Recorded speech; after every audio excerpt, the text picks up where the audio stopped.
Hello बच्चों, मैं आपके अपने YouTube चैनल फिजिक्स की आत्मा पर आज आपके लिए फिजिक्स का नेक्स्ट जो है पार्ट वो मैं लेके आया हूँ। क्लास 12 का नेक्स्ट पार्ट है और वो है आपके सामने comparison of electric charge and mass, है ना। देखो, किसी भी बॉडी पर या किसी भी पार्टिकल की बात करें, बॉडी की बात करें, तो उसके पास दो इंट्रिंसिक प्रॉपर्टी होती है ना। दो इंट्रिंसिक प्रॉपर्टी होती है, एक होता है चार्ज और एक होता है मास। ठीक है, देखो जहां पर भी चार्ज होता है वहां पर नेसेसिटी होती है कि वहां पर मास भी हो, वहां मास क्या हो, प्रेजेंट। जहां पे चार्ज हो वहां पे मास प्रेजेंट हो, लेकिन ये पॉसिबल नहीं है कि जहां पे मास हो, हमेशा ऐसा नहीं हो सकता कि जहां पर मास हो वहां पर चार्ज होगा या होगा ही होगा। मतलब अगर मास है तो चार्ज, इलेक्ट्रिक चार्ज हो भी सकता है या नहीं हो सकता है, ठीक है। लेकिन अगर चार्ज है तो इसका मतलब वहां पे मास डेफिनेटली होगा। ओके, तो हम स्टार्ट करते हैं comparison of electric charge and mass. पहला पॉइंट जो है, हम इलेक्ट्रिक चार्ज की बात करेंगे, scalar quantity. Electric charge is a scalar quantity, है ना। ये कैसी क्वांटिटी है? Scalar quantity. इसको ऐड करना है, सब्ट्रैक्ट करना है तो हम सिंपल अलजेब्रिक मेथड यूज करते हैं। Same as mass is also scalar quantity, it obeys the law of simple algebraic addition. ठीक है, मास भी जो है आपकी स्केलर क्वांटिटी है और ये भी किसको ओबे करती है? Simple algebraic addition. यानी कि जो हम नॉर्मल मैथमेटिक्स होता है, पॉजिटिव चार्ज को हम ऐड करेंगे, है ना, नेगेटिव चार्ज को एक साथ ऐड करेंगे, है ना, उसको फिर एडिटिविटी प्रॉपर्टीज हम उसको सोल्व करेंगे इस टाइप से। ठीक है, सेकेंड है electric charge can be positive, negative और जीरो।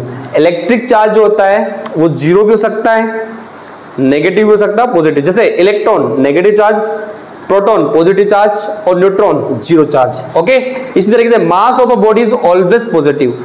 मास ऑफ किसी भी बॉडी के पास अगर मास है तो वो हमेशा कैसा होगा?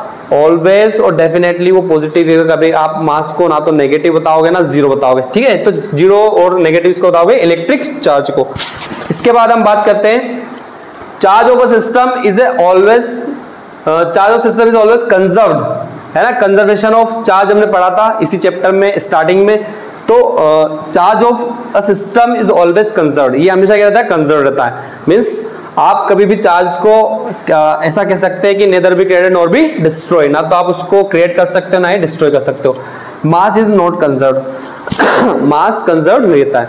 मतलब मास को आप डिस्ट्रॉय भी कर सकते हो और ऑब्टेन भी कर सकते हो ना। कैसे कर सकते हो? तो वो मैं बताता हूं आपको। यहाँ पे अल्बर्ट आइंस्टीन की फेमस इक्वेशन है E इक्वल्स टू mc², है ना। तो mass can be converted into energy. Mass को हम एनर्जी में कन्वर्ट कर सकते हैं और एनर्जी को मास में कन्वर्ट कर सकते हैं। ये जो E है ये एनर्जी को रिप्रेजेंट करता है, M मास को रिप्रेजेंट करता है और C जो है यहाँ पर ये स्पीड ऑफ लाइट को रिप्रेजेंट करता है ना, 3 × 10⁸ मीटर पर सेकेंड। ओके, तो इस तरीके से हम कह सकते हैं कि अल्बर्ट आइंस्टीन की इक्वेशन के accordingly E equals to mc², यानी कि एनर्जी को मास में, मास को एनर्जी में कन्वर्ट किया जा सकता है अगर बॉडी किस की वेलोसिटी क्या हो?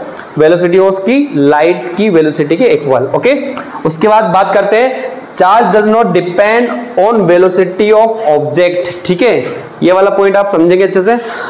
इसको मास में देख लीजिए आप पहले। Mass of a body increases with its velocity. देखिए, एक फेमस इक्वेशन है कि जब भी किसी बॉडी की वेलोसिटी, जिसके पास भी मास है, उसकी वेलोसिटी इंक्रीज करते हैं तो उसका मास भी क्या हो जाता है? इंक्रीज हो जाता है। इसका एग्जांपल समझिए, जैसे मार्कर है, इस मार्कर का जो मास है वो हम कंपेरेबल 50 ग्राम इसका मान सकते हैं। और इस 50 ग्राम को अगर मैं यहाँ से छोड़ देता हूँ तो ये सीधा अर्थ पर हिट करेगा और अर्थ पर हिट करने पर ये अर्थ को ज़्यादा कोई नुकसान नहीं पहुँचाएगा। लेकिन अगर मैं इसको लाइट की स्पीड से फेंकता हूँ तो ये इसके अंदर बहुत बड़ा सा एक छेद कर सकता है। या मैं इसको बहुत जोर से हीट करता हूँ तो हीट करने का मतलब क्या हुआ? वेलोसिटी में बढ़ाऊँ। जैसे आप कार का देख लीजिए, एक कार जब किसी दीवार के ऊपर जाकर टकराती है, अगर वो स्लो मोशन में जाकर टकराती है तो उसको कोई नुकसान नहीं होता, सिर्फ एक उसकी हेडलाइट टूट सकती है। लेकिन वही कार बहुत ज्यादा स्पीड से टकराएगी तो बहुत बड़ा नुकसान हो सकता है। इसका मतलब क्या हुआ कि उस वॉल के ऊपर, वॉल अगर कमजोर है तो नॉर्मल अगर वो कार जाके धीरे से टकराएगी तो दोनों को नुकसान नहीं होगा, ना तो कार को होगा ना वॉल को होगा। लेकिन वो तेजी से टकराएगी तो कार को भी नुकसान होगा और दीवार भी टूट कर गिर सकती है। तो इसका मतलब ये होता है कि वेलोसिटी, किसी भी ऑब्जेक्ट की वेलोसिटी इंक्रीज करने पर उसका मास इंक्रीज होता है, तो मास इंक्रीज हो जाता है।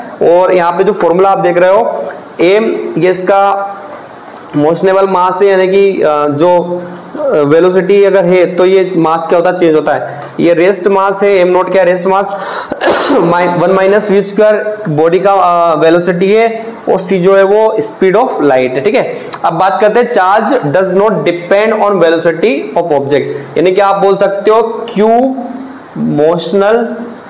Motion equals to q rest, okay. Q motion equals to q rest, यानी कि जितना मोशन चार्ज मतलब जितना चार्ज रेस्ट पर है आप उसको कितनी वेलोसिटी दे दो उतना ही चार्ज, किसी बॉडी पर जितना भी चार्ज है वो चार्ज सेम रहेगा, आप चाहे बॉडी को रेस्ट पे रखो या उसको मोशनेबल कर दो, मतलब उसको आप कुछ भी वेलोसिटी दे दो, है ना, तो चार्ज चेंज नहीं होता, चार्ज चेंज नहीं होता, ठीक है। लास्ट है चार्ज इज क्वांटाइज्ड, तो ये आपने स्टार्टिंग पढ़ा था इसकी प्रॉपर्टी में Q equals two plus minus any.